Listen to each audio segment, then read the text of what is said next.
পুরোদমে ইসরায়েল, ফিলিস্তিন, Iran, Hezbollah যুদ্ধ চলছে জানিয়ে দিব আমাদের হাতে থাকা সর্বশেষ গুরুত্বপূর্ণ আপডেট। আন্তর্জাতিক সংবাদ। আল আকসায় জুমার নামাজ আদায় ইসরায়েলের বাধা, যা বলল হামাস। জানিয়ে দিব ফিলিস্তিনিদের উচ্ছেদ করে আফ্রিকায় পাঠানোর পরিকল্পনা ফাঁস। আরো জানিয়ে দিব ইরানের পরমাণু ইস্যুতে কূটনৈতিক তৎপরতার অব্যাহত রাখার আহ্বান রাশিয়ার। এবং আরো জানিয়ে দিব পানামা খালের নিয়ন্ত্রণ নিতে উপায় খুঁজছে যুক্তরাষ্ট্র, দৃঢ় অবস্থান পানামার। এদিকে আদালতের আদেশের পরও ইমরান খানকে হাজির করতে পারল না জেল কর্তৃপক্ষ।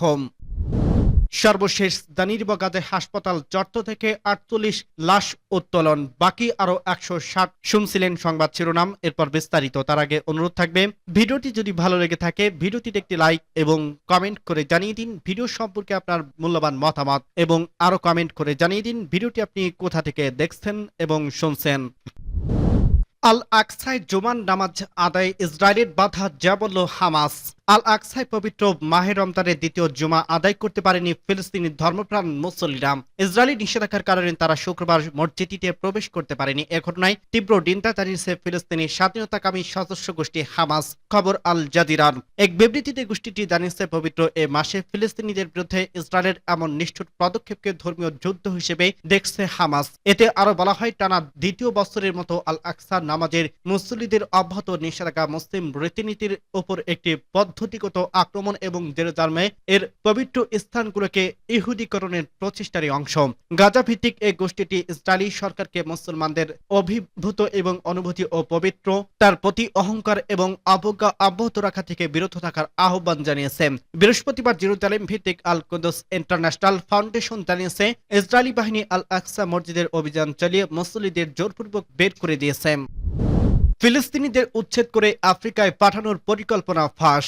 গাজায় ফিলিস্তিনিদের বল প্রয়োগের উচ্ছেদ করে পূর্ব আফ্রিকার দেশগুলোতে স্থানান্তরহীন পরিকল্পনা নিয়ে আলোচনা করছে যুক্তরাষ্ট্র ও ইসরায়েল। সেই সঙ্গে সম্ভাব্য গন্তব্য হিসেবে সুদান, সোমালিয়া এবং সোমালিল্যান্ডের নাম উঠে এসেছে। সম্প্রতি বার্তা সংস্থা এএপির এক প্রতিবেদনে এমন চাঞ্চল্যকর তথ্য উঠে এসেছে। এতে বলা হচ্ছে, সুদানের কর্মকর্তারা এই প্রস্তাব প্রত্যাখ্যান করছে বলে দাবি করছে। তবে সোমালিয়া ও সোমালিল্যান্ডের কর্মকর্তারা জানায়, তাদের সঙ্গে এ বিষয়ে কোনো আনুষ্ঠানিক আলোচনা হয়নি। গোপনে কূটনৈতিক প্রচেষ্টার বিষয়ে কথা বলার শর্তে মার্কিন ও ইসরায়েলি কর্মকর্তারা নিশ্চিত করছেন যে সোমালিয়া ও সোমালিল্যান্ডের সঙ্গে আলোচনা হয়েছে। পাশাপাশি মার্কিন কর্মকর্তারা সুদানের সঙ্গে যোগাযোগের বিষয়টি নিশ্চিত করছে। তবে এই প্রচেষ্টার কতটা অগ্রগতি হয়েছে বা আলোচনা কোন পর্যায়ে রয়েছে তা স্পষ্ট নয়। এই তথ্য এমন এক সময় সামনে এলো যখন মার্কিন প্রেসিডেন্ট ডোনাল্ড ট্রাম্প গাজা দখল ও ফিলিস্তিনিদের জোরপূর্বক উচ্ছেদের প্রস্তাব নিয়ে তুমুল আলোচনা ও সমালোচনা হচ্ছে। ট্রাম্প এক মাস আগে এই প্রস্তাব দিয়েছিল, তবে এই প্রচেষ্টা কতটা অগ্রগতি হয়েছে বা আলোচনা কোন পর্যায়ে রয়েছে তা স্পষ্ট নয়। এই তথ্য এমন এক সময় সামনে এলো যখন মার্কিন প্রেসিডেন্ট ডোনাল্ড ট্রাম্পের গাজা দখল ও ফিলিস্তিনিদের জোরপূর্বক উচ্ছেদের প্রস্তাব নিয়ে তুমুল আলোচনা ও সমালোচনা হচ্ছে। ট্রাম্প এক মাস আগে এই প্রস্তাব দিয়েছিলেন, তবে মধ্যপ্রাচ্যের দেশগুলো তার এই পরিকল্পনাকে জাতিগত নির্মূল বলে আখ্যা দিয়ে প্রত্যাখ্যান করছিলেন। মার্কিন কর্মকর্তারা জানিয়েছে, ইসরায়েল মূলত এই আলোচনার নেতৃত্ব দিচ্ছে এবং ট্রাম্প ও ইসরায়েলি প্রধানমন্ত্রী নেতানিয়াহুর মধ্যে আলোচনার কয়েকদিন পরে পূর্ব আফ্রিকার দেশগুলোর সঙ্গে যোগাযোগ শুরু হয়। ইসরায়েলি অর্থমন্ত্রী বেজালেল স্টোরিস সম্প্রতি বলছে, তারা ফিলিস্তিনিদের জন্য বিকল্প আশ্রয় খুঁজছে এবং ইসরায়েলি প্রতিরক্ষা মন্ত্রণালয়ের অধীনে একটি বিশাল অভিবাসন বিভাগ খোলার পরিকল্পনা করছে। এদিকে ফিলিস্তিনিদের জোরপূর্বক উচ্ছেদকে রেডলাইন বলে অভিহিত করছে দোহা ইনস্টিটিউট ফর গ্র্যাজুয়েট স্টাডিজের সহযোগী অধ্যাপক তামির কারমৌদ। তিনি আল জাজিরাকে বলেন, বিশ্বের সব সরকারের উচিত এই অমানবিক পরিকল্পনার বিরুদ্ধে রুখে দাঁড়ানো এবং ইসরায়েলের সঙ্গে এ বিষয়ে কোনো ধরনের সহযোগিতায় না যাওয়া। বিশেষ করে আফ্রিকার দেশগুলো যেগুলো ওই ঔপনিবেশিক শাসনের ষড়যন্ত্র ও ধ্বংসযজ্ঞ থেকে বেরিয়ে আসতে লড়াই করছে। তিনি বলেন, সুদান ও সোমালিয়ায় এমনকি দীর্ঘদিন ধরে যুদ্ধ বিধ্বস্ত, এখন আবার ইসরায়েল এই অঞ্চলকে নতুন করে সংকটে ফেলতে চায়। ইরানের পরমাণু ইস্যুতে কূটনৈতিক তৎপরতা অব্যাহত রাখার আহ্বান রাশিয়ার। ইরানের পরমাণু কর্মসূচি নিয়ে কূটনৈতিক তৎপরতা চালিয়ে যাওয়ার আহ্বান জানিয়েছে রাশিয়া। পরমাণু ইস্যুতে বেইজিং, রাশিয়া, ইরান ও চীনের কূটনৈতিকদের মধ্যে আলোচনা চলছে। এরই মধ্যে শুক্রবার ক্রেমলিন এ আহ্বান জানায়। ইরানের পরমাণু ইস্যুতে মার্কিন নিষেধাজ্ঞাকে অবৈধ উল্লেখ করে এর তীব্র নিন্দা জানান ক্রেমলিনের মুখপাত্র দিমিত্রি পেসকভ। তিনি সাংবাদিকদের বলেন, এই সমস্যা সমাধানের জন্য আরো কূটনৈতিক প্রচেষ্টা চালিয়ে যাওয়া প্রয়োজন। এর আগে ইরানের সর্বোচ্চ ধর্মীয় নেতা আয়াতুল্লাহ আলী খামেনি বলছে, মার্কিন প্রেসিডেন্ট ডোনাল্ড ট্রাম্পে ইরানের সাথে আলোচনার আহ্বান বর্তমান বিশ্ব জনমতকে প্রতারিত করার প্রচেষ্টা হিসেবে আখ্যায়িত করছে। খামেনি বলছে, ইরানকে যুক্তরাষ্ট্রের এমন একটি দেশ হিসেবে দেখতে চাই যে তারা আলোচনার টেবিলে বসতে রাজি নয়। খামেনি বলছে, আমরা বছরের পর বছর ধরে বসে আলোচনা করছি, এই একই ব্যক্তি টেবিলে থেকে তা ছুঁড়ে ফেলছে, স্বাক্ষরিত আলোচনা ছুঁড়ে ফেলছে। সূত্র আল জাজিরা। পানামা খালের নিয়ন্ত্রণ নিয়ে উপায় খুঁজছে যুক্তরাষ্ট্র, দৃঢ় অবস্থানে পানামা। পানামা সরকার বলছে, দেশের সার্বভৌমত্ব ও পানামা খালের সুরক্ষায় তারা দৃঢ় অবস্থানে থাকবে। কৌশলগত ও পানিপথের নিয়ন্ত্রণ নিয়ে মার্কিন প্রেসিডেন্ট ডোনাল্ড ট্রাম্পের বিভিন্ন উপায় খুঁজছেন বলে খবর প্রকাশের পর গতকাল বৃহস্পতিবার পানামা সরকার একথা বলছে।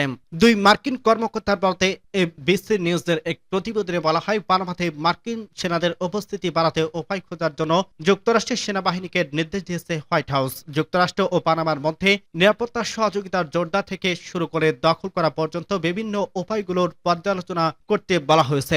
এ ব্যাপারে হোয়াইট হাউস ও পেন্টাগনের বক্তব্য জানার চেষ্টা করছিল এএপি, তবে তাৎক্ষণিক সাড়া পাওয়া যায়নি।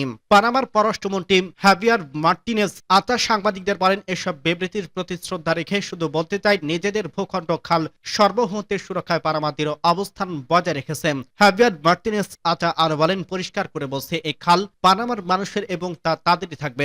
এনবিসি নিউজের এই প্রতিবেদনের মধ্যে আমেরিকার দেশ পানামাকে হতবাক করে দিয়েছে। 25 বছরের বেশি সময় ধরে দেশটির কোনো মার্কিন সেনা নেই। যুক্তরাষ্ট্রের পানামা খালের নিয়ন্ত্রণ ছেড়ে দেওয়ার পর 1999 সালের 31 ডিসেম্বর সর্বশেষ মার্কিন সেনা পানামা ছেড়েছে। পানামা খাল নিয়ন্ত্রণ করছিল যুক্তরাষ্ট্র। এক দশক আগে পানামার স্বৈরশাসক ম্যানুয়েল নরিয়েগাকে আটকে রাখতে পানামার অভিযান চালিয়েছে যুক্তরাষ্ট্র। ওয়াশিংটনের অভিযোগ, নরিয়েগা মানব পাচারের দায়ে অভিযুক্ত। সম্প্রতি ট্রাম্পের পানামা খাল দখল করে নেওয়ার হুমকিকে কেন্দ্র করে আরব যুক্তরাষ্ট্র ও পানামার মধ্যে উত্তেজনা তৈরি হয়। ট্রাম্প বলেন, প্রয়োজনে জোর হলে পানামা খাল নিয়ন্ত্রণ নেবে যুক্তরাষ্ট্র।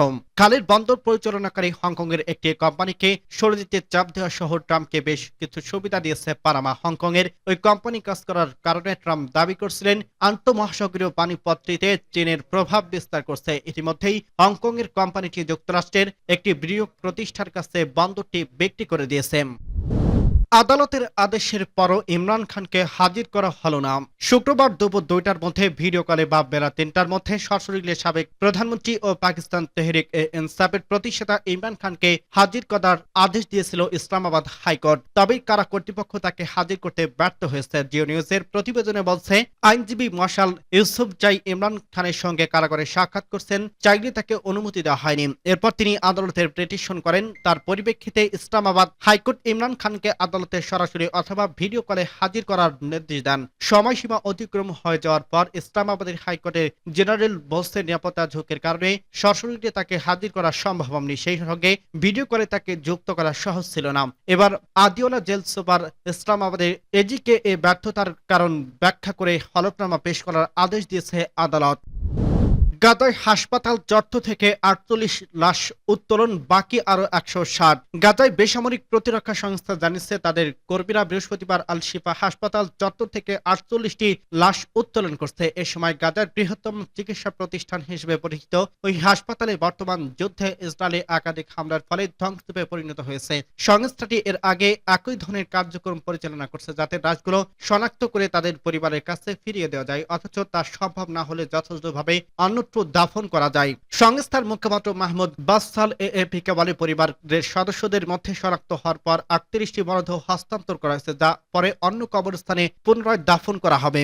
অন্য 10টি লাশ শনাক্ত করার জন্য সেগুলোর স্বাস্থ্য মন্ত্রণালয় ফরেনসিক বিভাগে হস্তান্তর করা হয়েছে। বানসাল আরো জানান, হাসপাতালে কমপ্লেক্সের ভেতরে আরো প্রায় 160টি লাশ রয়ে গেছে এবং উত্তোলন প্রক্রিয়া আরো কয়েকদিন ধরে চলবে। এএপির ধারণা করা ফুটেজে দেখা গেছে, উদ্ধারকর্মীরা হাসপাতালের চত্বরে বিভিন্ন অংশ খুঁড়ছে এবং সাদা ব্যাগে রাখা মানুষের মরদেহ ও দেহ অবশেষ বের করছে, যা পরে কম্বল দিয়ে মুড়ে নেওয়া হয়। গাজার বাসিন্দা মোহাম্মদ আবু আসি তার ভাইয়ের মরদেহ শনাক্ত করে গ্রহণ করছেন। তিনি বলেন, এটি যেন আমার যুদ্ধের অভিজ্ঞতা অনুভব করার মতো। আমার ভাইয়ের মরদেহ খুঁজে পাওয়া মানে সেই আজ দাফন করা হচ্ছে। ব্যথা ও ক্ষত নতুন করে যে